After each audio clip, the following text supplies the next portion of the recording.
Assalamualaikum Matur Suksma, sudah mengklik channel Limonara. Apa kabar? Baik-baik semua kan? Semoga selalu dalam lindungan Tuhan Yang Maha Esa. Amin. Astunggara. Maaf ya Limonara agak lebih lambat untuk menyelesaikan kontennya karena ada kesibukan di beberapa hal. Kita lanjut yuk cerpen kita. Apa ya? Oh iya, Limonara mengucapkan selamat Jumat Agung kepada teman-teman Kristiani. Terima kasih kepada Kak Mirna yang sudah mempercayakan Limonara untuk membacakan cerpennya. Oke, kita mulai. Let's go!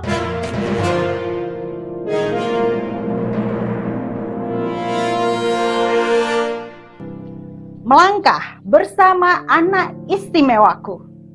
Karya Mirna Kurnia Trisnaningsih. Dari awal, aku tak menyangka perjalanan menjadi ibu sangatlah berwarna. Aku menikah di usia 29 tahun. Usia yang sangat matang, bahkan mungkin terlalu tua bagi perempuan menikah di usia itu. Perjalananku menuju pernikahan sangatlah tidak mudah. Orang tuaku, khususnya ibuku, sangat menentang karena aku menikah dengan orang yang beda keyakinan. Aku memaksa bahwa aku mampu menjalani pernikahan dengan yang berbeda. 8 tahun aku dan calon suami menjalin hubungan saat itu. Di usia tahun ke-6, calon suami mulai belajar tentang keyakinanku. Aku berharap dia belajar bukan hanya karena menikah dengan aku, namun dengan tulus menjalankan kehidupan bersama di masa depan. Di tahun 2010 bulan September, calon suamiku memberanikan diri untuk yang keberapa kalinya menemui orang tuaku. Dia sudah yakin apapun yang akan terjadi, kami harus bersama. Wow, so sweet. Malam itu sungguh malam yang membahagiakanku. Orang tuaku menerimanya meskipun wajah tanpa ekspresi. 2 bulan sungguh waktu yang sangat cepat untuk merencanakan pernikahan. Namun aku sangat semangat. Bagiku ini adalah langkahku menuju perjalanan baru. 30 November kami menikah dengan sangat sederhana. Sungguh bahagia yang luar biasa. Banyak dukungan dari keluarga besar. Kami menikah sesuai keyakinanku. Keluarga besar suami sangat menerima apapun pilihan keyakinannya. Wow, sangat demokrat ya. Yang paling penting harus menjalaninya dengan baik. Tuh, poin yang penting, oke? Mulai hari pertama menikah, aku dan suami tinggal di rumah pemberian mertua. Rasa syukur tak terhingga kala itu.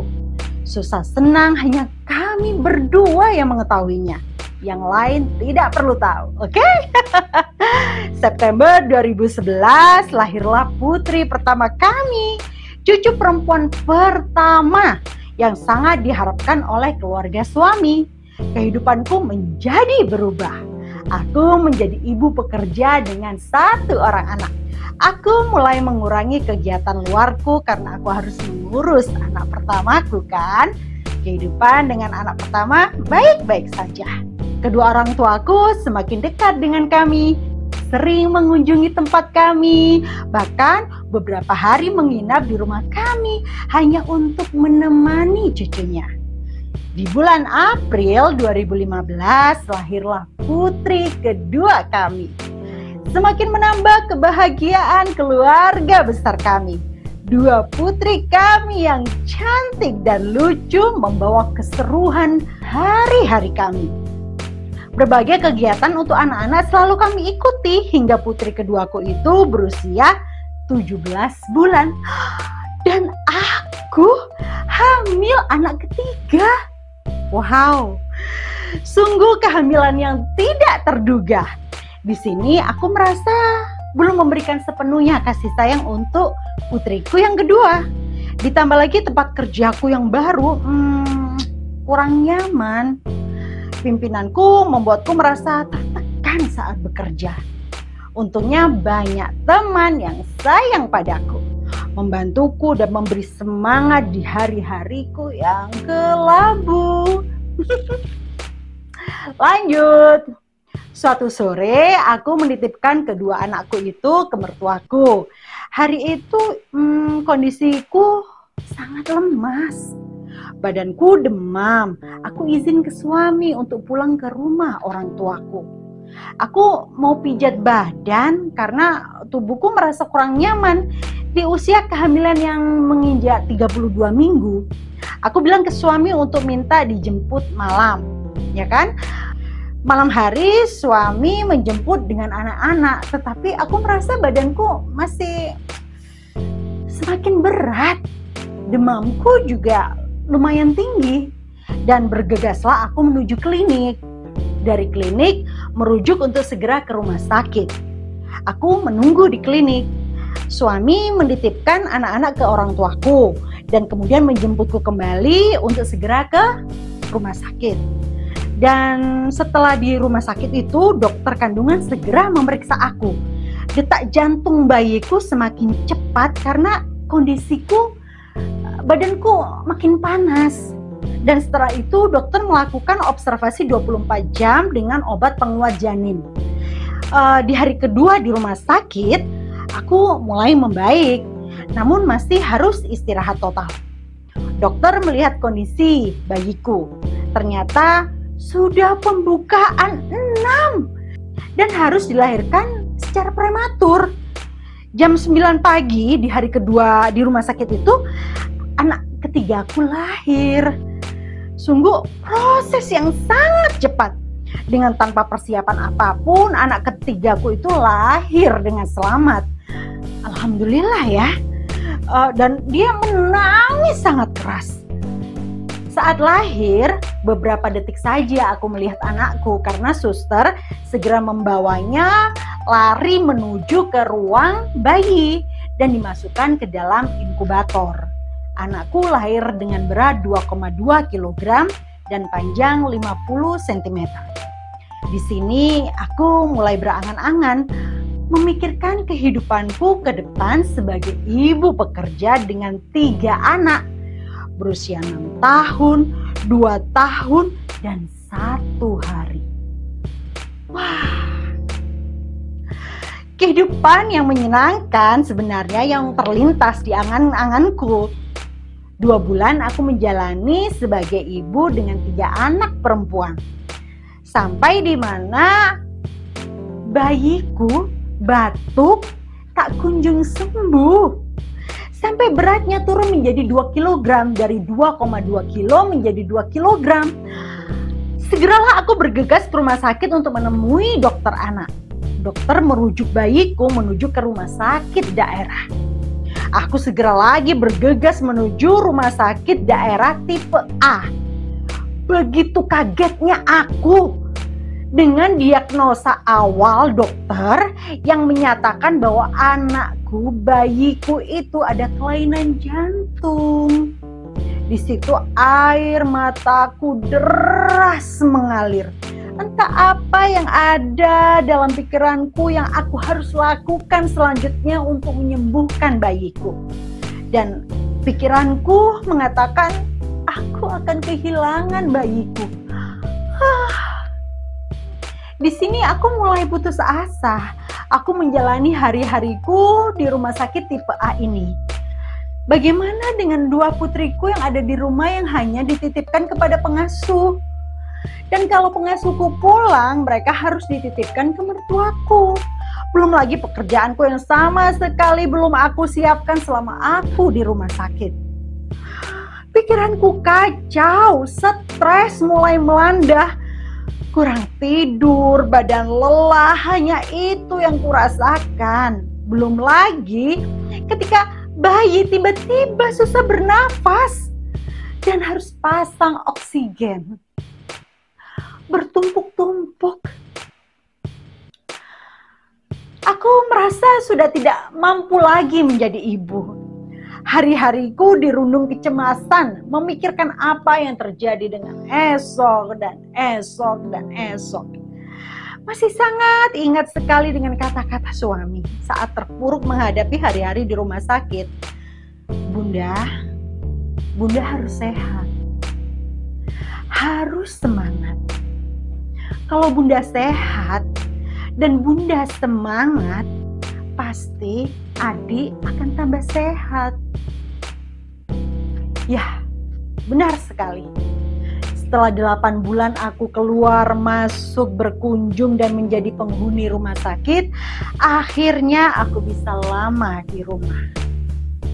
Aku mulai menata pekerjaanku, aku mulai mengatur jadwal baruku yang bertambah dengan adanya kunjungan ke rumah sakit setiap 2 minggu sekali. Namun hal ini hanya berjalan 2 bulan. Aku harus menjadi penghuni rumah sakit lagi karena bayiku mengalami sesak nafas dan infeksi paru-paru. Hal ini disebabkan karena jantungnya yang belum sempurna. Di sini ujianku sebagai seorang ibu belum selesai. Aku dihadapkan dengan diagnosa dokter bahwa anakku gagal tumbuh. Di mana kondisi pertumbuhan anakku ini tidak seperti bayi-bayi normal pada umumnya. Jika ingin melihat anakku tumbuh serta berkembang seperti anak normal, harus dilakukan operasi jantung, dan harus segera dibawa ke Jakarta. Aku mulai berpikir keras antara setuju dengan tindakan operasi dengan segala resikonya atau membiarkan bayiku terlambat tumbuh kembangnya. Dengan banyak pertimbangan, akhirnya aku menyetujui anakku untuk dibawa ke Jakarta untuk tindakan operasi jantung dengan berbagai resiko jika gagal. Segala macam kupersiapkan baik hati maupun materi. Aku menyiapkan hatiku karena menitipkan anak pertama dan keduaku kepada pengasuh, kepada mertua, kepada orang tuaku. Berat rasanya hari itu meninggalkan mereka yang masih sangat butuh kasih sayangku. Sore itu aku bergegas ke stasiun menuju ke Jakarta dengan iringan isak tangisan anakku yang kedua. Rasanya seperti disayat pisau tajam. Tetapi aku berusaha untuk tegar demi kesembuhan adiknya. Aku sangat menikmati hari-hariku di Jakarta. Menikmati proses menuju kesembuhan, kesempurnaan jantung anakku. Walaupun sebenarnya sangat sedih karena terpisah dengan orang-orang yang aku sayang. Hingga jadwal operasi tiba. Entah aku harus senang atau sedih saat bayiku operasi. Bersamaan itu anak-anakku menjemputku ke Jakarta. Mereka ingin bertemu dan menunggu adiknya untuk berjuang di Jakarta.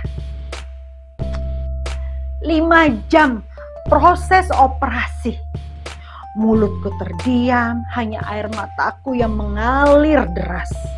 Anak-anak duduk sambil bermain dengan suamiku. Anak yang pertama dan yang kedua. Dengan wajah tanpa ekspresi, suamiku berusaha melayani anak pertama dan keduaku itu. Dan tepat jam 10 malam, dokter keluar dari ruangan operasi dan menyalami kami berdua. Memberi selamat. Karena operasi berjalan lancar dan kondisi bayi kami stabil. Sungguh luar biasa, gembira. Terharu rasanya ingin segera bertemu dengan bayiku dengan kondisi jantung barunya. Hari-hariku menunggu panggilan suster untuk bisa segera bertemu dengan anakku. Senangnya hatiku, kondisi bayiku semakin membaik. Tidak sia-sia aku menjalani 42 hari di Jakarta. Aku membawa pulang bayiku yang semakin sehat. 1 tahun berjalan, kehidupanku sebagai ibu sudah mulai normal, tanpa harus sering datang ke rumah sakit. Namun, sebagai ibu dengan pengalaman mengasuh 2 kakaknya, aku merasa bayiku ini berusia 2 tahun tapi belum mengeluarkan kata-kata yang bermakna. Kembalilah aku ke rumah sakit untuk memeriksakan tumbuh kembangnya. Dokter memberikan serangkaian pemeriksaan. Anakku harus diperiksa pendengaran ke dokter THT. Terus habis itu dengan sungguh terkejutnya anakku ternyata mengalami gangguan pendengaran berat. Apalagi yang harus aku lakukan? Bagaimana nanti komunikasinya? Bagaimana aku memberi pengertian? Bagaimana nanti sekolahnya? Pikiranku sudah melayang kemana-mana, bingung apa yang harus aku lakukan selanjutnya. Ternyata ujianku masih berkelanjutan. Di usia ke-3 tahun ini, aku mulai membuat jadwal baru, di mana aku harus kontrol ke dokter, terapi, dan mengikuti komunitas-komunitas dan kegiatan-kegiatan orang tua untuk anak yang berkebutuhan khusus. Tak mudah menjadi ibu dari anak yang berkebutuhan khusus. Harus menerima belas kasihan orang lain. Kadang ada kata-kata yang kurang enak yang aku dengar dari orang lain. Hari-hari tetap aku jalani dengan pikiran yang positif. Anakku mampu seperti anak normal lainnya. Aku sering membawa anakku ke acara anak-anak yang sangat ramai dengan tujuan agar tumbuh rasa percaya diri yang luar biasa. Aku tidak pernah menyembunyikan anak istimewaku. Aku berpikir bahwa anakku harus sama seperti yang lainnya meskipun dengan keterbatasan. Aku, ibunya, harus selalu ada untuk anak-anakku dalam kondisi apapun. Perjalanan anakku sungguh pelajaran yang luar biasa. Aku menjadi ibu yang lebih tahu rasanya mengolah hati untuk menjadi sabar, selalu bersyukur, tidak lemah, dan tetap berpikiran positif. Tetap berpikiran positif. Terima kasih ya Mbak Mirna, sungguh sangat menginspirasi cerpennya. Cerpennya sangat luar biasa dan pasti akan menjadi inspirasi untuk banyak sekali orang di luar sana. Jangan lupa untuk like, comment, subscribe di channel ini, karena disinilah kalian bisa semangat untuk belajar menulis, dan kirimkan segera karya-karya tulis kalian ke alamat di bawah ini. Oke, Tim Munara tunggu, tetap semangat, selamat berkarya, selamat menulis. Yuk, matur suksma. Wassalamualaikum.